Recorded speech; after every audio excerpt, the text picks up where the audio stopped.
Y nos metemos ahora de lleno con María Beatriz Gentile. Ella es rectora del Comahue, allí en Río Negro, en Neuquén, en el sur argentino, en la Patagonia. ¿Qué tal? Lucas Molinari, aquí en Radiográfica desde Buenos Aires, te saluda. Hola Lucas, buen día para vos y para toda la audiencia de la radio. Muchas gracias por tu atención. Bueno, estamos en un No, momento muy crítico. Sé que sos historiadora, así que quizá nos podés dar primero un pantallazo de cómo estás viendo esta época, donde parece que está todo en riesgo después de la pandemia y ahora con un presidente y con un gobierno que, me hago cargo de lo que digo, creo que este gobierno, si tengo que caracterizarlo, es anti-argentino, porque veo que está queriendo destruir cosas que pensamos que nunca iban a estar en riesgo. ¿Cómo estás viendo esto?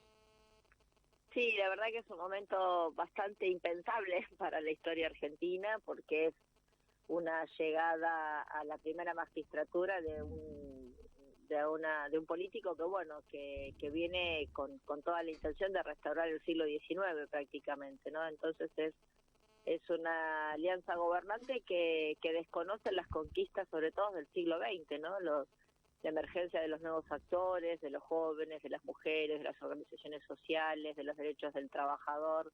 Pareciera que el siglo XX fue un fracaso en su diagnóstico y bueno, viene a restaurar el principio de una nación de propietarios, hoy una nación financiera para pocos. Me parece que yo haría esa lectura histórica y bueno, la verdad que no hay ninguna sociedad que retroceda un siglo. Más allá de que bueno todo parezca muy un horizonte un poco oscuro, creo que bueno que hay que justamente dar la discusión y trabajar en términos culturales, políticos, sociales para bueno para de alguna forma eh, revertir la situación de ahogo que se está viviendo. Si tendrías que caracterizar lo que pasa hoy en el Comahue a nivel movimiento estudiantil, docentes, ¿están movilizados? ¿Cómo se prepara todo para el 23 de abril? Sí, es una universidad que está movilizada, no es compacta, es fragmentada, porque bueno, como le pasa a la sociedad, hay identidades de facultades que están más movilizadas que otras, sectores de alumnos que están más movilizados que otros, docentes que también lo están. Bueno, es una sociedad que no deja de expresar esta contradicción tan fuerte, ¿no? De haber votado una salida o una propuesta de gobierno que justamente decía que iba a reducir el gasto en la inversión en las universidades y bueno, la votaron igual. Y esto también se refleja en este momento. Igual yo creo que estamos en un contexto donde algunas cosas se pensaban que no iban a suceder y bueno, está como despertando una conciencia de que sí va a suceder, de que está sucediendo, porque esto lo advertimos, nosotros advertíamos el año pasado cuando bueno, no era fácil escuchar en campaña hablar de los vouchers y hablar del gasto en las universidades y aún así bueno, la gente pensó que esto no iba a suceder. Me parece que está despertando y creo que se empieza a sentir claramente el rol que ocupan las universidades en la Argentina en general, pero sobre todo en provincias como Neuquén y Río Negro. La universidad es una institución muy prestigiada y muy valorada por las sociedades porque, bueno, porque es el ámbito donde justamente no se garantiza no solo la formación superior y la formación de profesionales, sino también la innovación tecnológica, el desarrollo productivo. Nuestros egresados se quedan todos en la región y son quienes hoy están a cargo tanto del sistema de salud público como privado. Gran parte de nuestros ingenieros están trabajando hoy en la explotación hidrocarburífera. Nuestros docentes son los que hoy están en los consejos en las escuelas, es decir, cumple un rol fundamental y creo que la sociedad lo empieza a ver con con mayor preocupación. Te escuché hablar de la boleta de energía y de gas del Comahue y me impactó mucho cómo creció en 3 meses. ¿No? ¿Nos contás? Porque aparte del invierno, acá es frío en Buenos Aires, pero allá, si no tenés calefacción en Sí. las aulas, ¿cómo haces para cursar? Sí, la boleta de gasto no la tenemos, pero ya sabemos más o menos, porque están hablando del 300% y ya nosotros en varios lugares están prohibidos los calefactores porque ya estamos con temperaturas de 6, 5 grados, Claro. con lo cual, por ejemplo, Bariloche, San Martín de los Andes, en la parte de Zapala, son regiones que son más frías, y bueno, acá en Neuquén también ya se prendieron calefactores, pero en el caso de la luz, solo de la sede capital, que es la sede Neuquén Capital, que es la sede más grande, la sede central. Nosotros tuvimos un incremento que pasó de 17 millones pagamos en enero, 34 pagamos en febrero y casi 54 es lo que estamos previendo que pagamos ahora en marzo. Estamos todavía definiendo esto porque se está demorando esta boleta. Calculo que en función de también la desregulación y el impacto, el haber sacado a salud y educación de los subsidios, esto básicamente hizo que todas las universidades tengamos tarifas que no podemos pagar de ninguna manera, porque es imposible afrontar estos gastos. Ujú. Claro, y uno dice, ¿cómo vamos a pasar el invierno, no? ¿Qué pregunta? Sí, estamos viendo esto, qué va a pasar con nosotros tenemos Camusi del sur, que cómo sentarnos a hablar, si podemos ver de una tarifa social o no, pero bueno, es un contexto grave y yo entiendo que va a haber por lo menos una revisión de todas estas medidas y que vamos a encontrar una salida para los servicios porque nosotros estamos dispuestos a garantizar las clases y a dejar nuestras aulas abiertas, no queremos cerrar la universidad de ninguna manera, pero necesitamos que sea público porque si no quedamos encerrados en nuestros claustros y no podemos afrontarlo si no es que tenemos un acompañamiento de la sociedad para que los proveedores y para que el gobierno nacional revise las decisiones que están tomando, que son absolutamente arbitrarias. Beatriz, vos creo que fue cuando se juntaron todos los rectores con el secretario de Políticas Universitarias, Alejandro Álvarez, vos le contestaste con firmeza. ¿Eso qué fue? Un encuentro con todos los rectores del país, ¿no? Sí, fue el Consejo Interuniversitario Nacional, Claro. que se hizo la semana pasada. Que es un video que se hizo viral. Yo no sé si hubo algún tipo, viral, después de respuesta, ¿te generó algún tipo de costo político haber dicho lo que dijiste? No lo sé todavía. Entiendo que no debería ser. Yo sé que es un gobierno que toma represalias, pero espero que no, porque no es a mí, es a la universidad. Y en realidad la respuesta con firmeza fue porque, y lo sigo defendiendo, ¿no? El secretario dio a entender que que la entrada de fuerzas de seguridad a oficinas públicas para desalojar trabajadores no tenía ningún problema y que que esto era que ahora había que aceptarlo. Y yo en esa respuesta dije que de ninguna manera iba a aceptar que recuperada la democracia, nuevamente las fuerzas de seguridad aparecieran pidiendo documentos y desalojando a trabajadores que fueron despedidos de las oficinas. Me parecía que eso no se podía aceptar.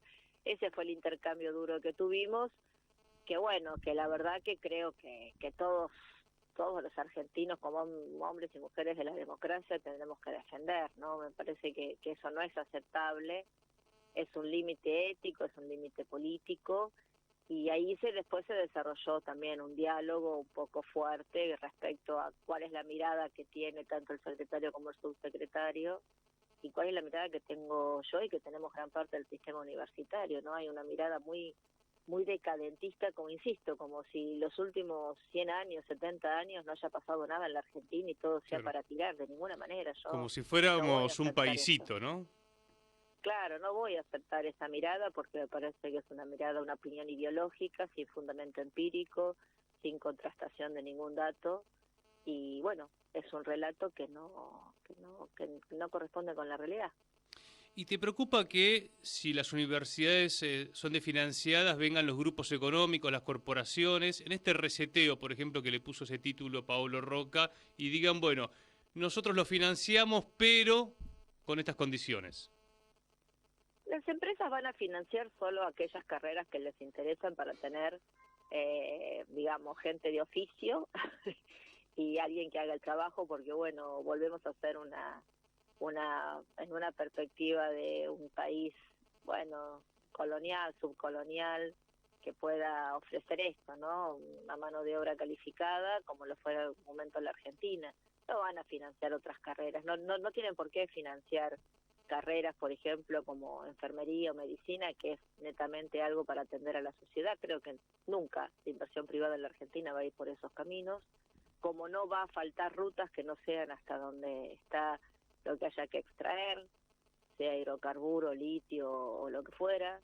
Me parece que por eso digo, es una mirada volver a un país como el siglo XIX, ¿no? Con con una donde solo, bueno, intercambiemos materias primas y, bueno, el resto. Lo que pasa es que para ese modelo de país lo que no ven es que, bueno, hay 20 millones de personas que en ese modelo están de más. No sé cómo se imaginan la Argentina, porque el país que ellos aspiran era un país que no llegaba a los 10 millones de habitantes. Ujú. Y bueno, tendrían que pensarlo eso. Ya que hablas mucho de historia, el otro día, bueno, y viene refiriéndose el presidente a Julio Argentino Roca, ¿no? Durante el gobierno de Julio Argentino Roca hay diferentes momentos. Uno, por ejemplo, es el de Viaret Macé, que le dice a Viaret Macé, anda a ver cómo Claro. está la clase trabajadora. Y es un informe que si uno lo lee, era realmente desastrosa la situación que vivía el pueblo argentino, pero aún así el gobierno de Roca lo publica. Es decir, que hay cosas que uno podría decir, bueno, el discurso de Viaret Macé era a los empresarios, che, tienen que estar mejor los trabajadores porque si no así no se puede construir nada. Milei lo levanta Roca, pero desde la parte más oscura de Roca, no si se quiere la parte más progresiva de lo que al menos fue la intención de construir, por ejemplo, con Viaret Macé, algún tipo de, bueno, progresividad en el trabajo.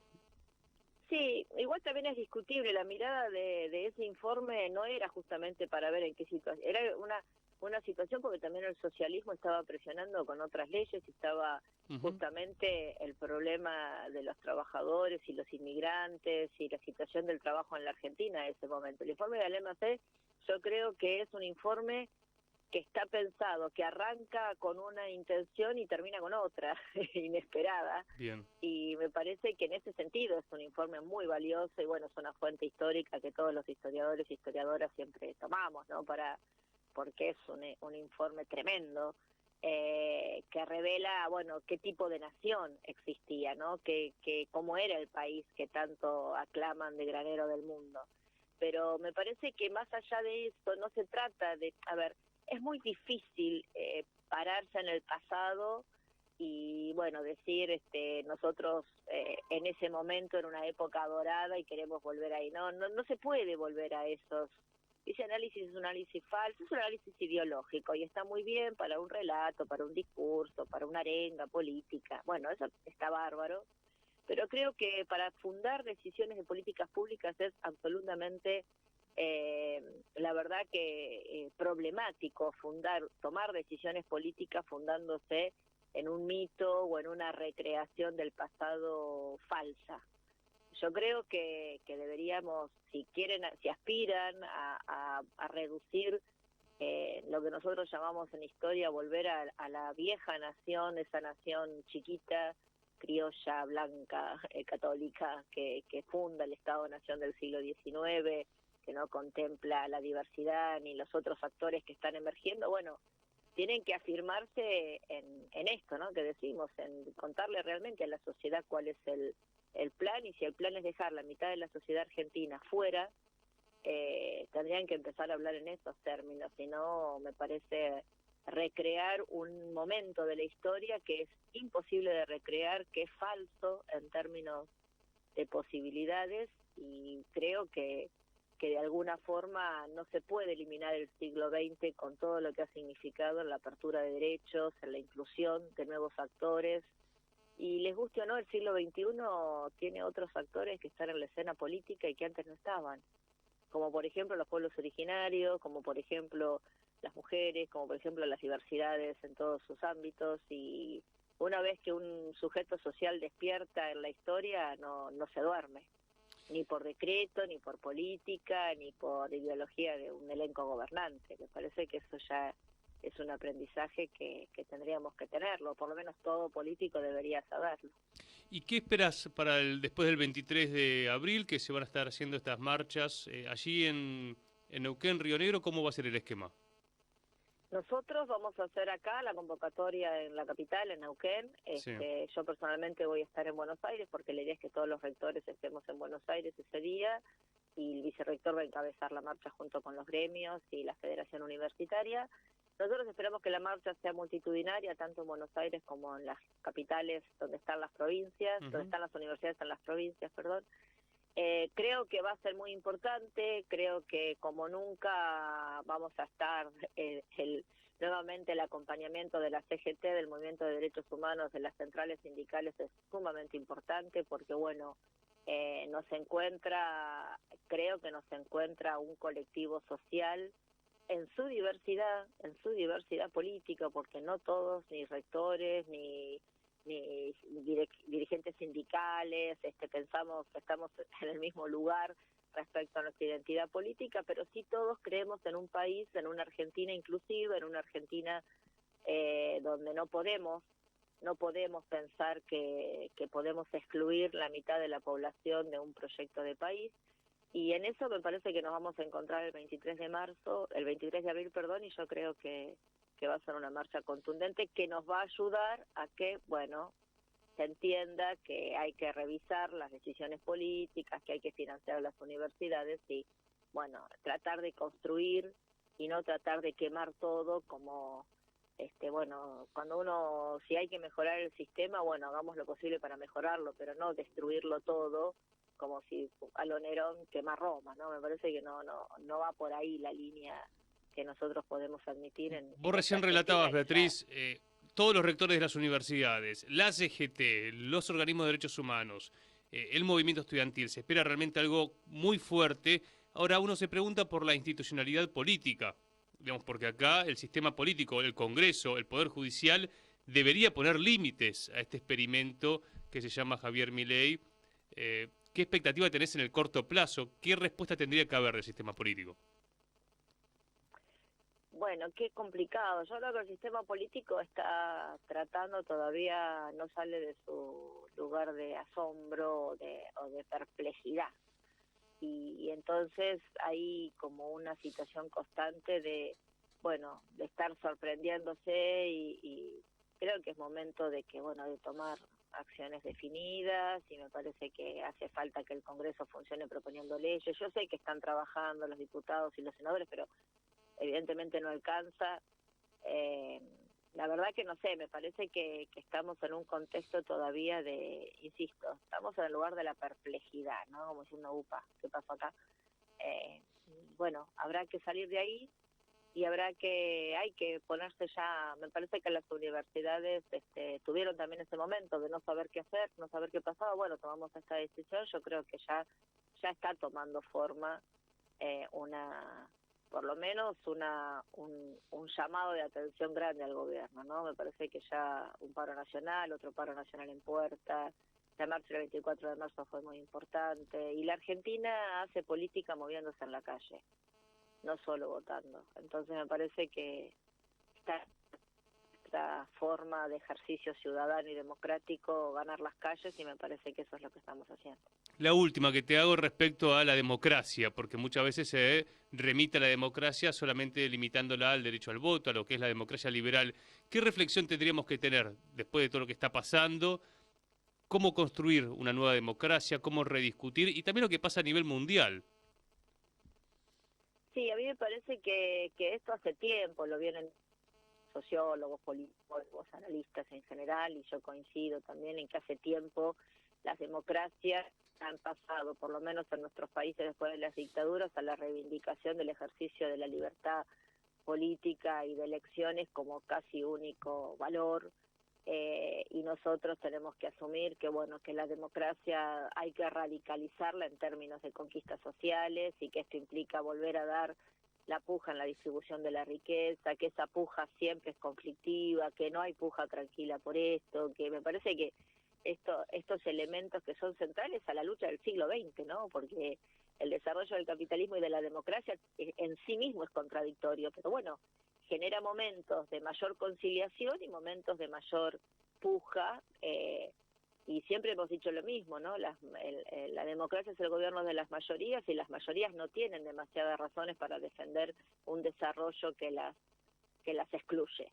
Entonces creo que va a haber que repensar la democracia en términos sociales, que me parece que fue un poco el déficit que tuvieron estas formas de democratización, insisto, necesaria después del proceso de las dictaduras, pero que duró en estos 40 años. Ya deberían haber tomado un camino donde la igualdad y la fraternidad sean tan importantes como la libertad. Claro, eso que dijo Me parece Alfonsín, nos que está con la democracia se faltando. come, se Claro. educa, eso que dijo Y Alfonsín no bueno, se hizo.